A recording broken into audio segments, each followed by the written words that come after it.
বাড়ি থেকে যখন বের হবা তখন দোয়া পড়ো।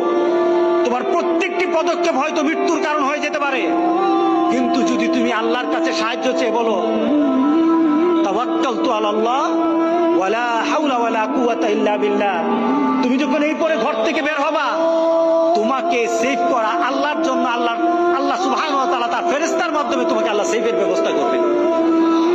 কারণ তুমি তোমার এই সফরকে আল্লাহর কাছে ছেড়ে দিয়েছো।